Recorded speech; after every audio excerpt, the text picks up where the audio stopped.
우리 이 말씀 생각하면서 우리 인생에는 두 가지 길이 있다라고 말씀을 드렸죠.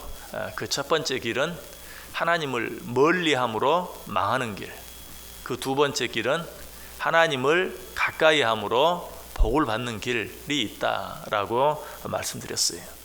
자, 그렇다면 하나님을 가까이하는 길은 어떤 길인가? 우리가 두 가지로 생각해 보았죠. 그 한 가지는 하나님께 가까이 나아가 기도하는 것. 가까운 사람하고는 못할 이야기가 없어요. 모든 이야기를 다 해요. 하나님 앞에 나아가 내 모든 마음을 털어놓고 기도하는 것. 이것이 하나님을 가까이 하는 것이다. 두 번째, 하나님을 가까이 하는 것은 뭐라고 그랬습니까? 하나님의 말씀을 듣는 것. 진정으로 가까운 사람은 일방적으로 말하지 않아요. 말할 뿐만 아니라 그 사람의 말도 잘 들어줘요.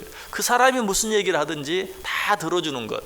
이것이 진정으로 가까운 사이인 것처럼 하나님께 기도로 내 사정을 아릴 뿐만 아니라 하나님의 모든 말씀을 귀담아 듣는 것. 귀로만 듣는 것이 아니라 그 말씀대로 순종하며 사는 것. 이것이 하나님을 가까이 하는 것이다 라고 말씀드렸어요. 자, 그런데 이것 외에 하나님을 가까이 하는 또 다른 방법은 없을까요? 하나님께 기도하고 하나님 말씀을 듣는 것 외에 하나님을 가까이 한다는 것은 또 무엇이 있는가?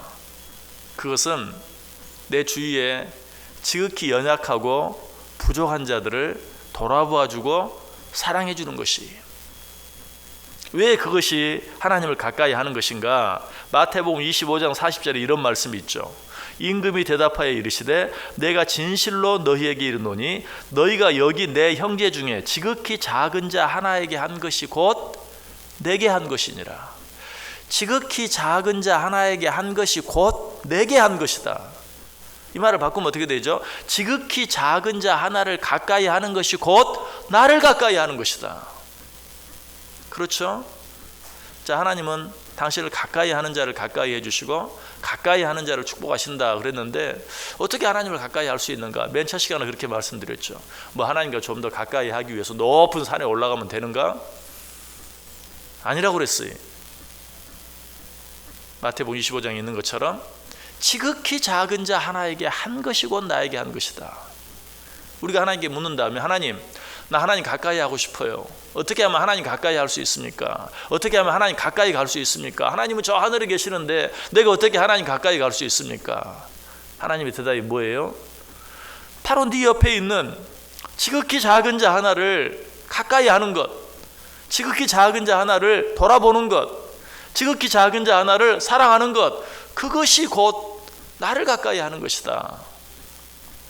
그래 실제로 하나님께서 지극히 작은 자 하나를 가까이 한 자를 어때요?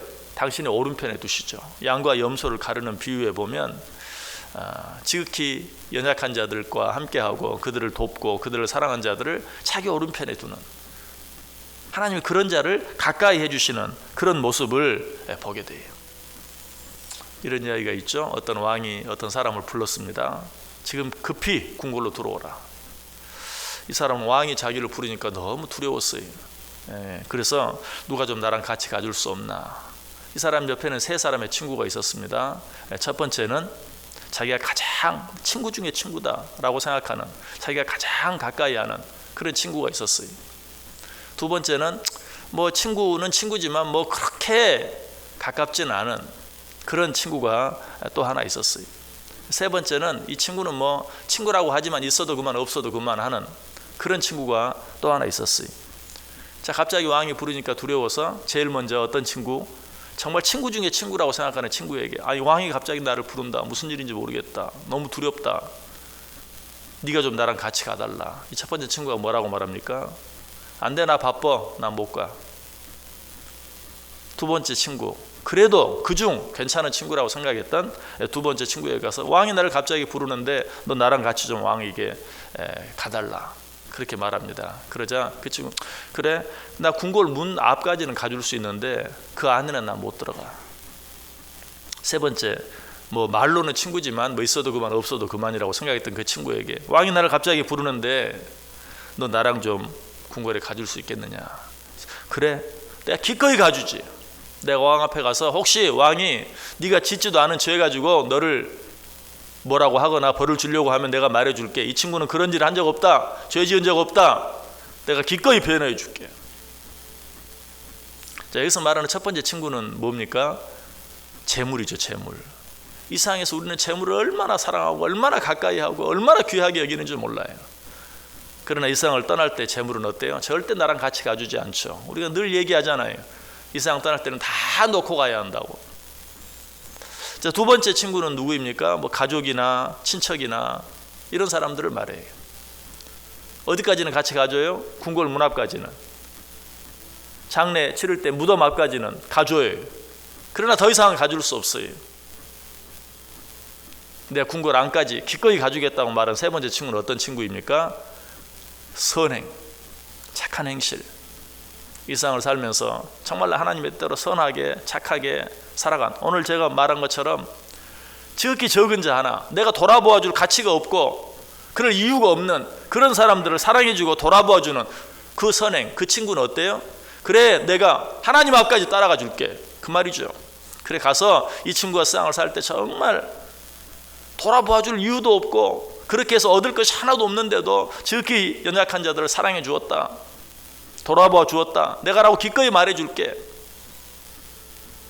여러분, 이 이야기를 통해서도 우리가 알 수 있는 게 뭡니까? 하나님이 어떤 자를 가까이 해주시는가. 정말 하나님 앞까지 우리가 가지고 갈 수가 있는 것이 무엇인가? 재물인가? 아니, 정말 하나님의 마음으로 지극히 연약한 자 하나를 돌아보아 주는 것, 그것이 하나님 앞까지 가지고 갈 수 있는, 아니 그것만이 하나님을 가까이 할 수 있는, 나중에 하나님의 칭찬을 받을 수 있는 유일한 길이다라고 우리에게 가르쳐 주고 있는 것이죠. 여러분, 우리는 일상을 살 때 정말 하나님께서 원하시는 일들이 무엇인지를 생각하며 살아야 돼요. 그래서 하나님께서도 어떤 제자가 이 세상의 가장 큰 계명이 무엇입니까? 라고 물었을 때 첫째는 하나님 사랑, 두 번째는 이웃 사랑. 이 말은 무슨 말입니까? 진정으로 이웃을 사랑하는 것이 하나님을 사랑하는 것이다.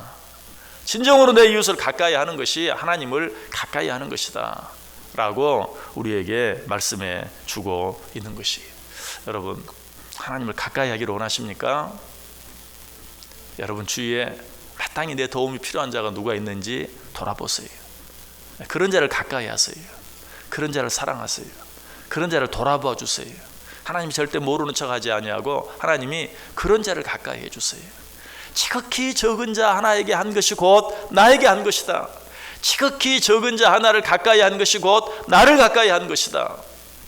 오늘 이 말씀 기억하고 살아드림으로 이 하루가 하나님을 진정으로 가까이 해드리는, 그로 말미암아 하나님이 나를 가까이 하시고 하나님 앞에 섰을 때 내가 너를 도무지 알지 못한다 라는 말을 듣는 것이 아니라 내가 너를 안다, 이리 와서 내가 너를 위하여 예비한 천국의 복을 상속받으라 라고 칭찬받고 또 축복받을 수 있는 그러한 삶이 되어질 수 있기를 주님의 이름으로 간절히 축원합니다. 기도하겠습니다. 하나님 감사합니다. 또 새로운 하루를 주시고 이 하루